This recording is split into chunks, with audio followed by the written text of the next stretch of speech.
Una cabeza sin cuerpo, un cuerpo sin cabeza. Del oscuro fondo de un río emergió algo que no debería estar allí, algo que cambiaría la historia espiritual de Brasil para siempre.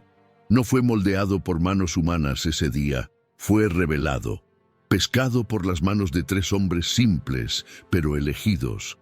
Y cuando su imagen se completó, el cielo se silenció y el infierno tembló. Desde entonces, nada más fue igual. Esta no es solo la historia de una estatua, es la historia de la madre que descendió a las aguas profundas para elevar a un pueblo entero al corazón de Dios. Prepárate, porque vas a entender por qué Brasil le pertenece a ella. ¿Empezamos? Capítulo 1. Las aguas del misterio. Un encuentro marcado por Dios. En la vastedad del interior brasileño del siglo XVIII, el tiempo era otro. La villa de Guaratinguetá, aún modesta y olvidada en los mapas del poder, se agitaba con la noticia de la llegada de una figura importante. Don Pedro de Almeida, conde de Asumar, gobernador de las capitanías de São Paulo y Minas do Ouro, pasaría por la región rumbo a las minas. En su honor, las autoridades locales decidieron ofrecer un banquete, y como todo banquete portugués digno de esa época, el pescado debía servirse en abundancia. Pero había un problema. El río estaba vacío. La época no era de pesca abundante. Los cardúmenes parecían haberse disipado, tal vez asustados por las recientes crecidas o llevados por las corrientes a lugares lejanos. Era como si el cielo estuviera probando la fe de los hombres. Aún así, tres humildes pescadores fueron llamados para la misión: Domingos García, Juan Alves y Felipe Pedroso. No eran nobles, no tenían títulos, pero llevaban algo más grande: la confianza de la comunidad y el conocimiento íntimo de las aguas que cortaban esa tierra. Pronto al amanecer, los hombres bajaron al río con sus canoas simples y redes gastadas por el tiempo. Sus brazos eran fuertes, pero sus corazones sabían de la escasez. Lanzaron la red una vez, nada. Lanzaron de nuevo, silencio. El ballet de las redes se volvía frustrante. Las miradas intercambiaban silencios. Uno de ellos murmuró una oración.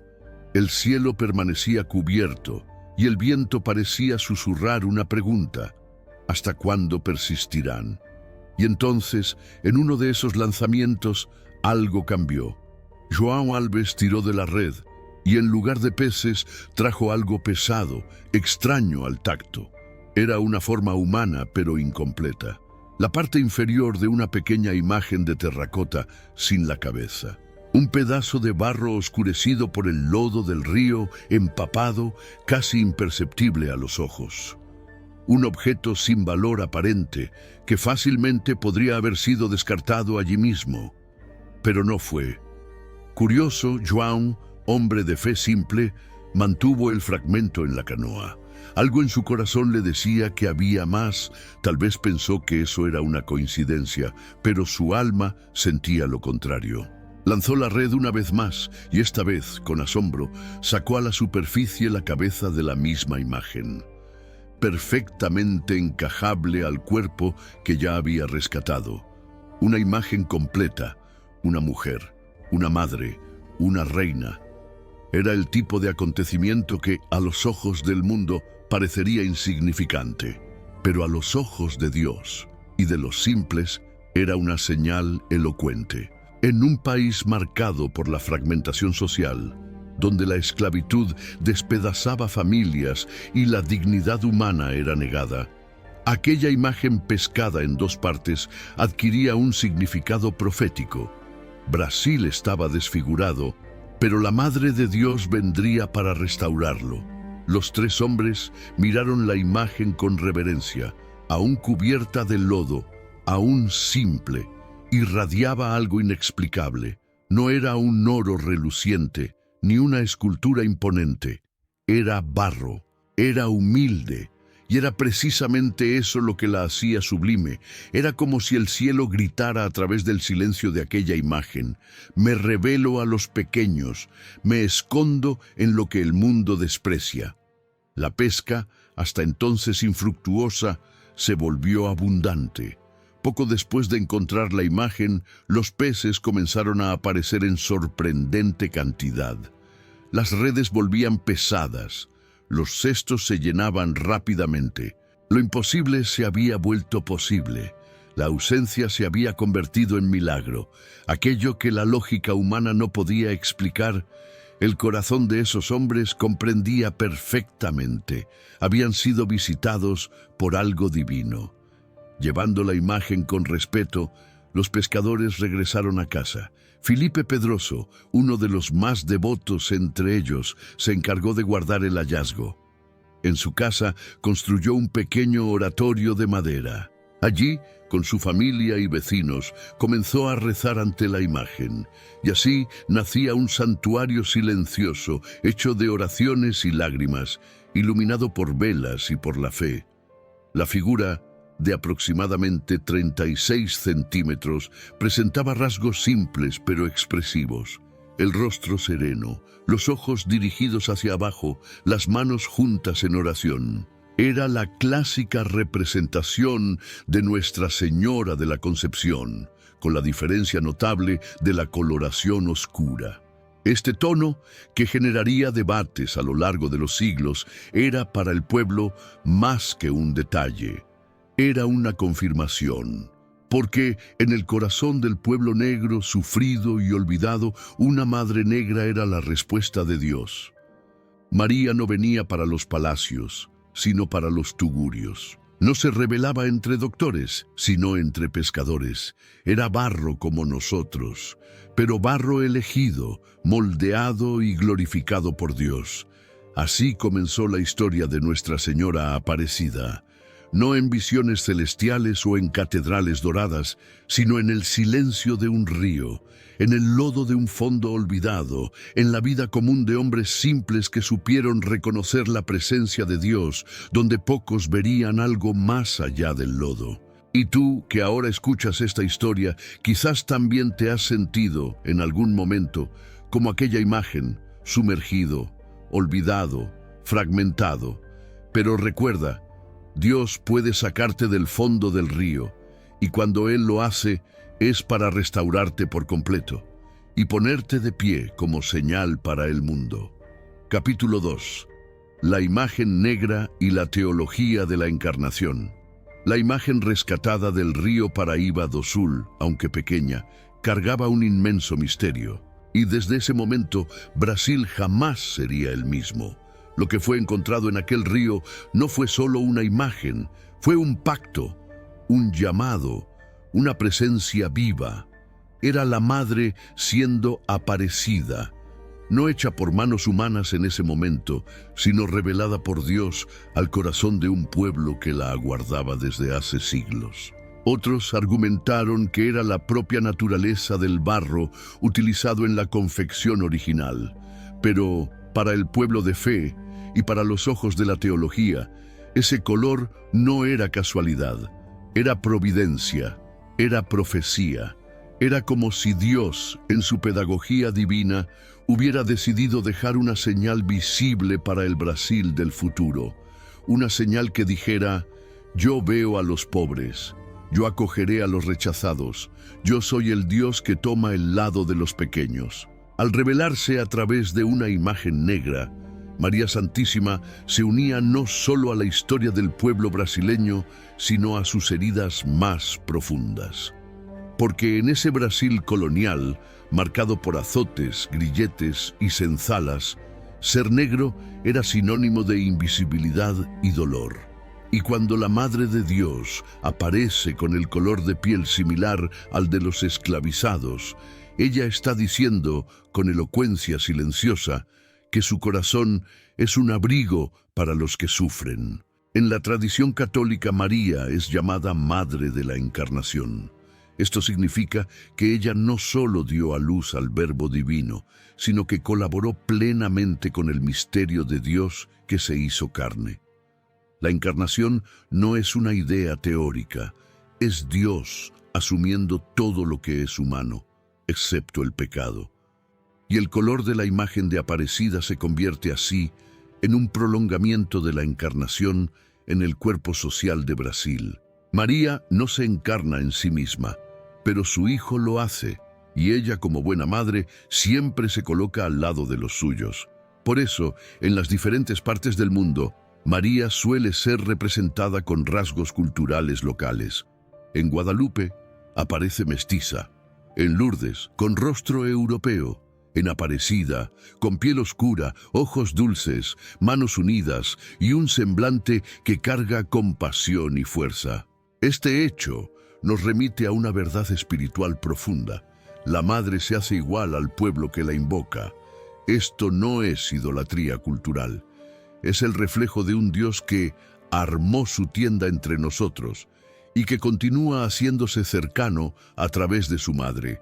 Y más, la imagen pescada estaba rota. Primero vino el cuerpo, luego la cabeza. Dos partes separadas que, misteriosamente, fueron reunidas por las manos de los pescadores. Y si esto nos parece simbólico hoy, es porque realmente lo es. En el lenguaje de los padres de la Iglesia, el cuerpo de Cristo es la Iglesia. Y cuando este cuerpo está sin cabeza, está sin dirección. Y si la cabeza está separada del cuerpo, hay ruptura. La imagen de Aparecida siendo reencontrada en dos partes habla proféticamente de un pueblo fragmentado, dividido por clases sociales, herido por la esclavitud, sumergido en desigualdades profundas. Pero el gesto de los pescadores, al juntar cuerpo y cabeza, es un símbolo silencioso de la misión de María: reunir a los hijos dispersos de Dios. No es solo una restauración de barro, es una restauración espiritual.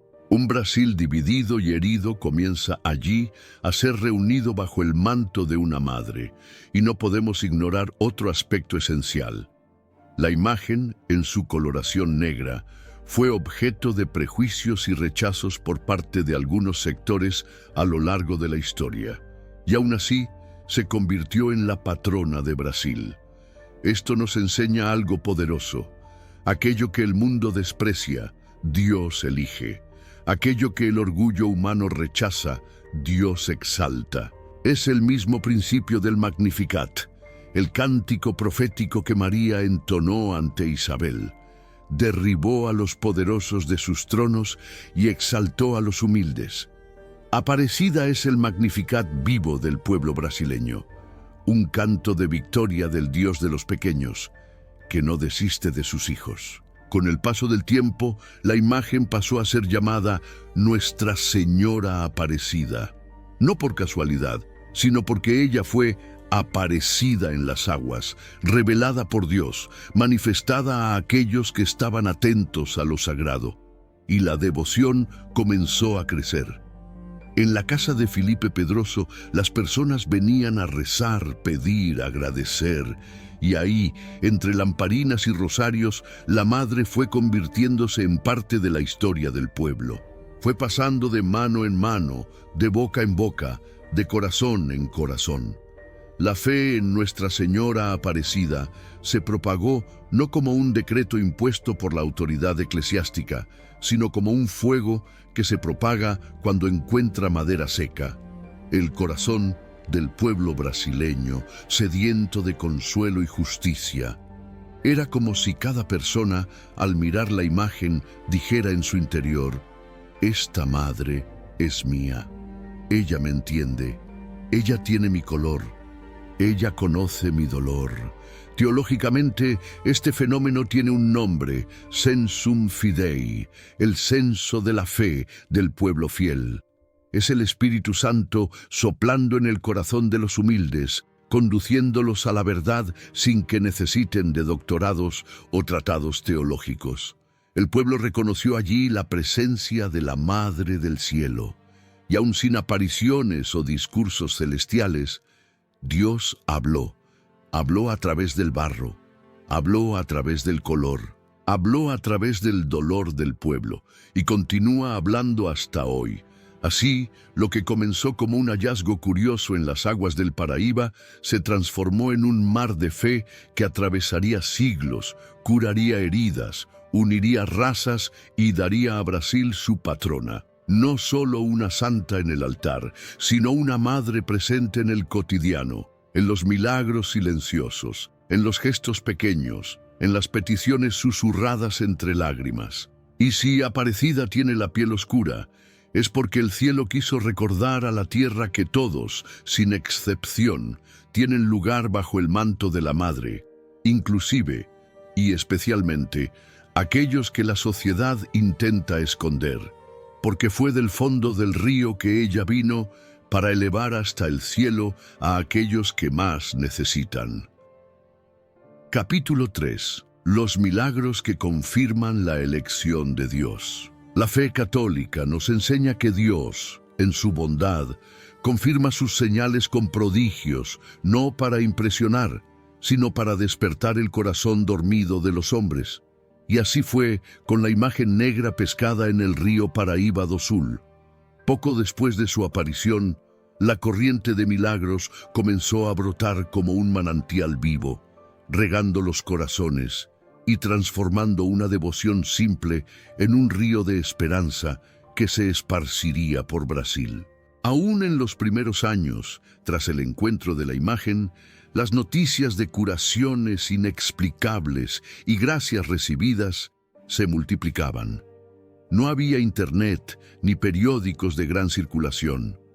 La comunicación se hacía de boca en boca, en los rosarios, en las procesiones improvisadas, en los encuentros silenciosos en torno a la pequeña imagen colocada sobre un altar rústico de madera. El pueblo no necesitaba pruebas científicas. Lo que veían y sentían era suficiente. María estaba allí, intercediendo por ellos, pero entre los numerosos relatos, algunos milagros se destacaron por la fuerza simbólica y espiritual que llevan hasta hoy.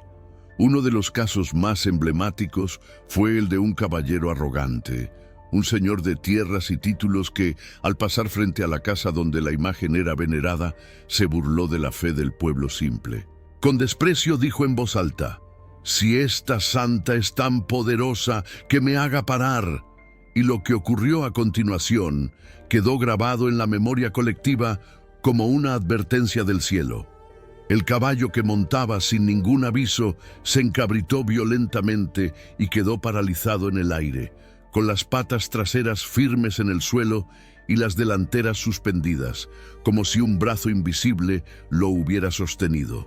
El caballero, lleno de pavor, descendió inmediatamente y cayó de rodillas ante la imagen, pidiendo perdón.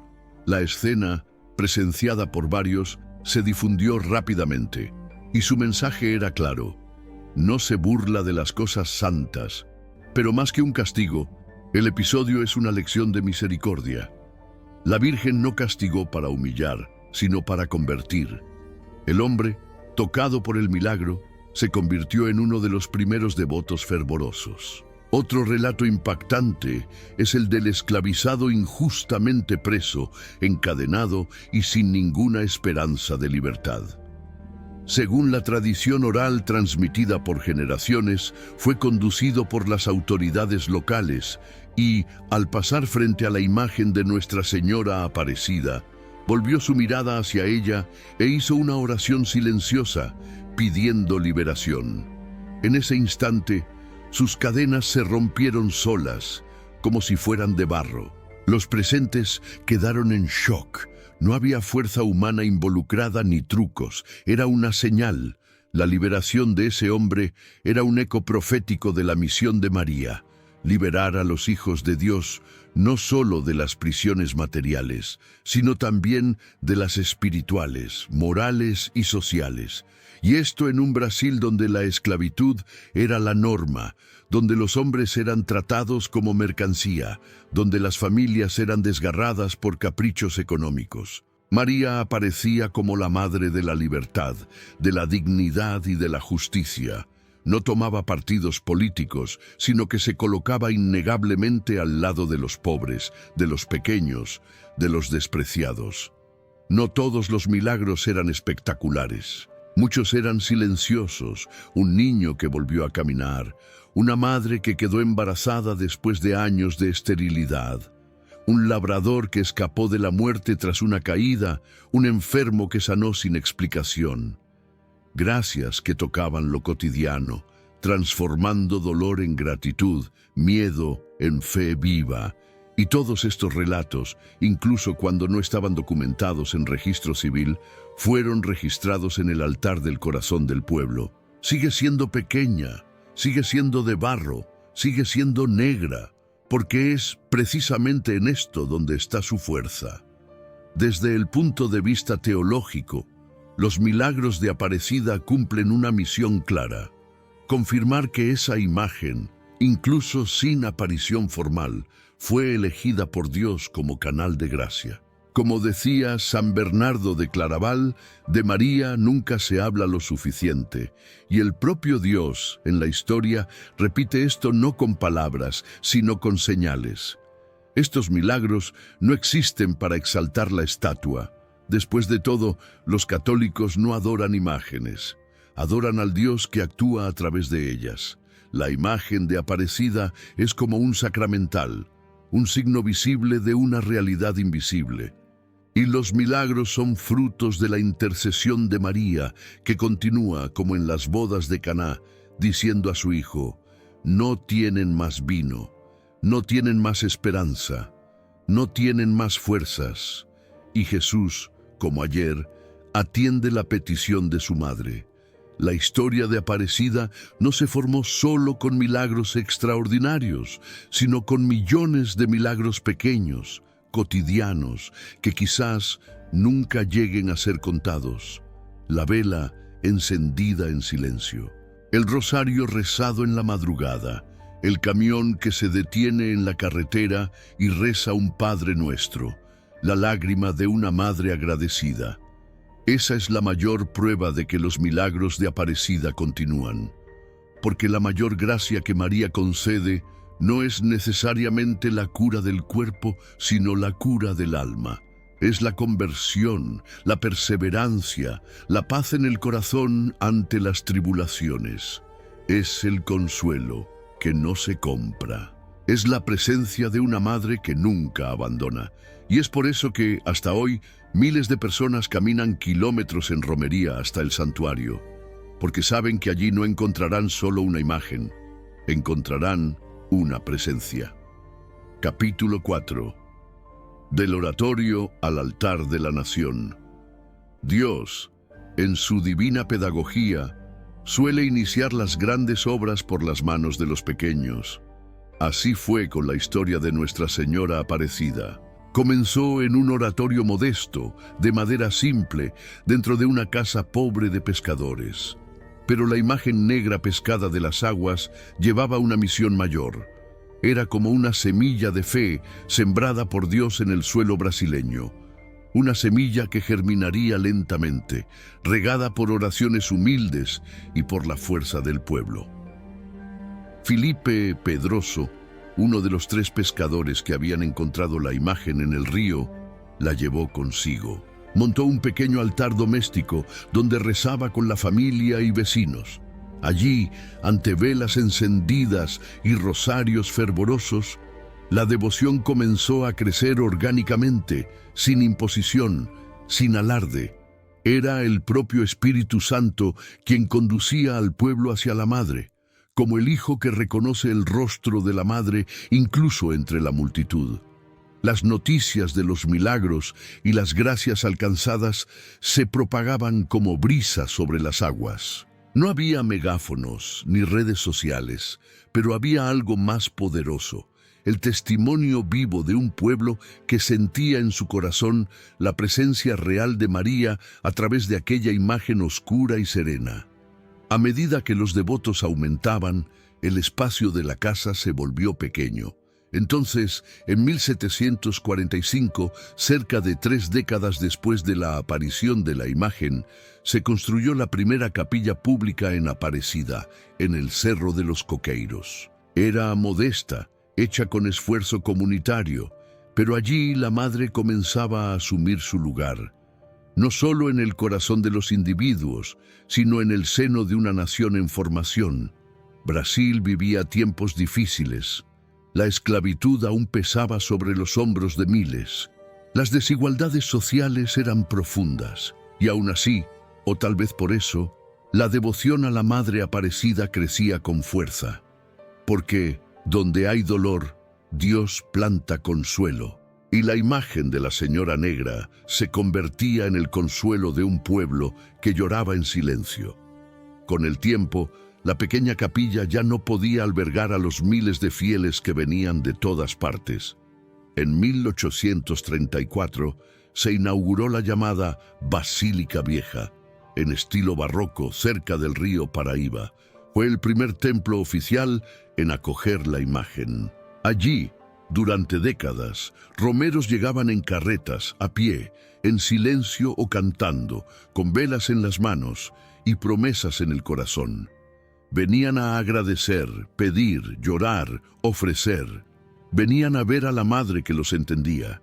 Y fue en este contexto que la imagen comenzó a ser reconocida no solo por la piedad popular, sino también por la Iglesia institucional y por las autoridades civiles. Sacerdotes, obispos y más tarde los propios papas se dieron cuenta de que había allí algo profundamente auténtico, un signo de Dios para Brasil.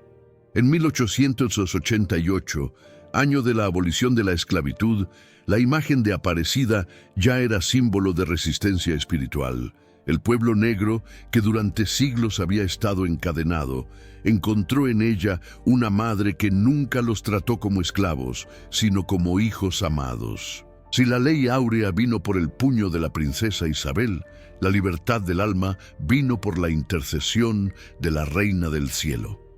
Pero el gran hito vendría en 1930, cuando el Papa Pío XI proclamó oficialmente a Nuestra Señora Aparecida como patrona de Brasil.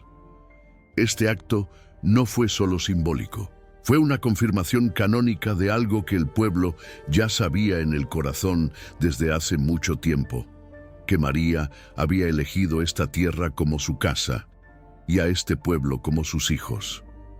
En ese momento, la historia se sellaba. Aquella imagen oscura, pescada silenciosamente de las aguas por tres hombres simples, ahora era reconocida por el trono de Pedro como la reina espiritual del país católico más grande del mundo.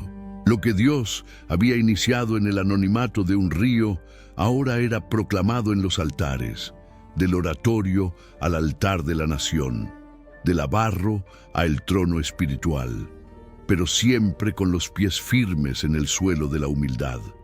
La consagración final de este camino vendría en 1980, cuando San Juan Pablo II, el Papa peregrino, visitó Brasil y consagró solemnemente la nueva Basílica de Aparecida, que ya estaba siendo construida desde 1955.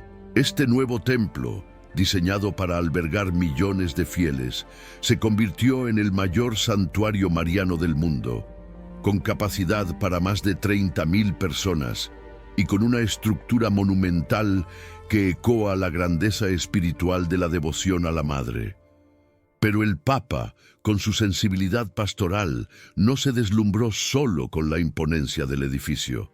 Se deslumbró con la fe del pueblo, con las rodillas dobladas, con los ojos húmedos, con las flores dejadas a los pies de la imagen. Allí vio la verdadera grandeza, un pueblo que ama a María, porque en ella reconoce la ternura de Dios. En la homilía que pronunció ese día histórico, San Juan Pablo II dijo con firmeza: «Con mi presencia aquí, quiero decir a todos los brasileños, confiad en la Madre de Dios. Sed fieles a vuestro bautismo. Llevad la fe a los hogares, a las calles, al corazón de Brasil». Desde entonces, Aparecida se convirtió no solo en un punto de peregrinación, sino en un corazón espiritual que late por todo Brasil. Las romerías continúan, las promesas no cesan, las lágrimas ante la imagen negra siguen siendo derramadas, no como señal de derrota, sino de confianza. Aquel oratorio de la casa de Filipe Pedroso se convirtió en símbolo de que Dios comienza en lo escondido, pero termina glorificando a los humildes. Y María, como siempre, se hace puente entre el cielo y la tierra, entre la miseria humana y la misericordia divina, entre Brasil y el corazón de su Hijo. Y tú que escuchas esta historia, tal vez hayas comenzado también en un oratorio simple. Tal vez hayas sido formado en la fe por una abuela que encendía una vela y rezaba el rosario por la noche. Tal vez hayas aprendido a confiar en Dios al ver la imagen de Aparecida en un cuadro antiguo, en una medalla en el pecho, en un carro que recorría las carreteras.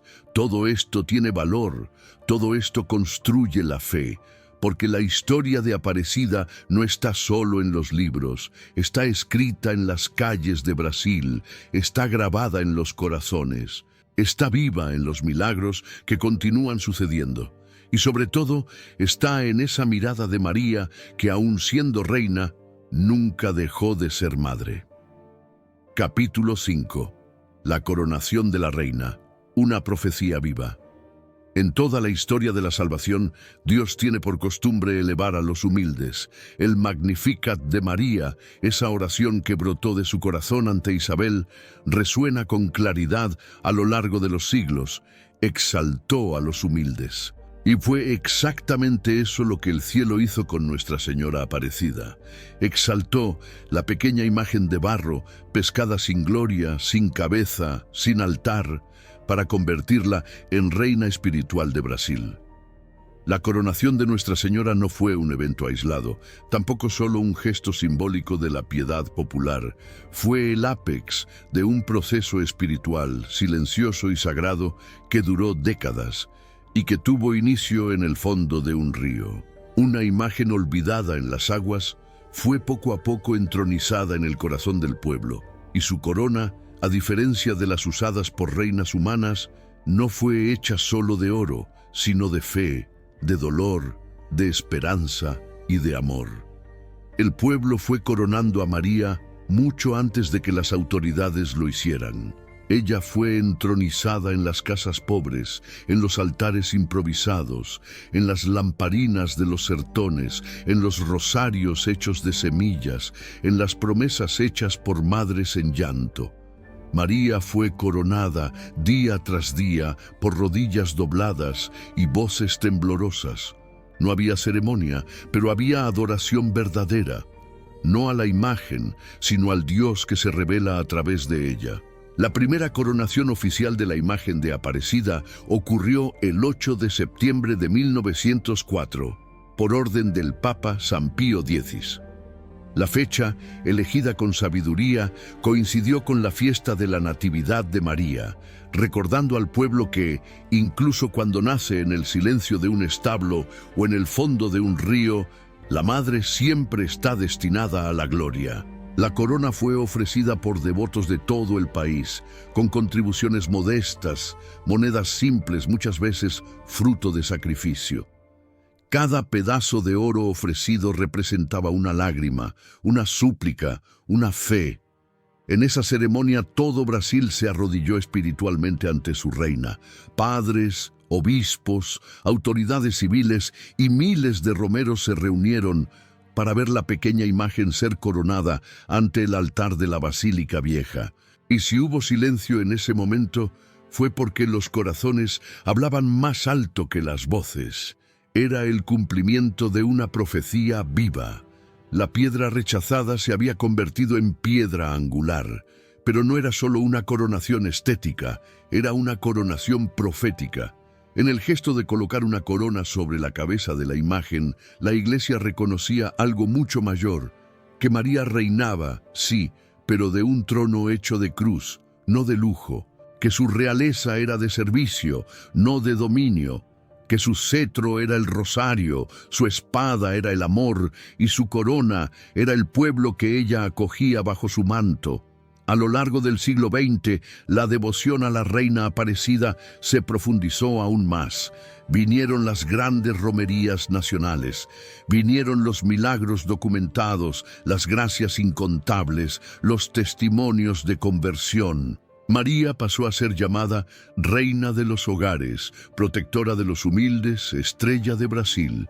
Y no por fuerza de marketing o propaganda, sino porque su presencia era sentida, real, íntima. En 1955 comenzó la construcción de un nuevo templo, la Basílica Nacional de Nuestra Señora Aparecida, una obra monumental, arquitectónicamente pensada para acoger a las multitudes que ya no cabían más en la Basílica Vieja. Con cada ladrillo erguido, el pueblo veía una señal de que María estaba edificando su trono en los corazones brasileños. La nueva basílica fue creciendo como una arca espiritual en el Valle del Paraíba. Y no era solo una obra humana, era un santuario nacido del dolor y de la fe, como un templo moldeado por manos invisibles. La consagración definitiva de la basílica vino en 1980, con la visita de San Juan Pablo II a Brasil. El Papa, peregrino incansable, llegó con la mirada serena de quien ya conocía a María profundamente. Ante la imagen, se arrodilló como hijo ante la madre. Allí, en un gesto histórico y cargado de gracia, consagró el santuario de Aparecida y renovó la consagración de Brasil entero al Inmaculado Corazón de María. Las palabras de San Juan Pablo II resonaron como bendición profética. Con mi presencia aquí, en este santuario dedicado a Nuestra Señora Aparecida, vengo como peregrino de la fe, de la esperanza y de la caridad. Vengo a ponerme a los pies de la Madre. Vengo, en nombre de toda la Iglesia, a confiarle a Brasil. Y desde entonces, Aparecida no es más solo un lugar geográfico, es un hito espiritual, es la casa de la Madre, es el trono de la Reina. Millones de devotos suben su rampa central todos los años con flores, fotos, rosarios, lágrimas, dolores y gratitudes. Y cada paso en esa subida es, en el fondo, una súplica en dirección al cielo. La imagen, siempre pequeña, continúa en su nicho. No necesita de grandeza exterior. Su fuerza está en los ojos que la contemplan. Su color oscuro habla más alto que cualquier palabra. Y su corona sigue allí, no solo en el oro que la adorna, sino en la fe viva de un pueblo que no se rinde. ¿Y qué mayor realeza podría haber que esta? Ser reina del país católico más grande del mundo. No por decretos, sino por amor. No por gloria, sino por servicio. María fue coronada reina de Brasil, no por méritos humanos, sino porque Dios, desde el principio, la eligió como reina de los cielos y de la tierra. Y ella, como madre atenta, sigue intercediendo. Aún hoy, como en Caná, repite a su hijo, no tienen más vino.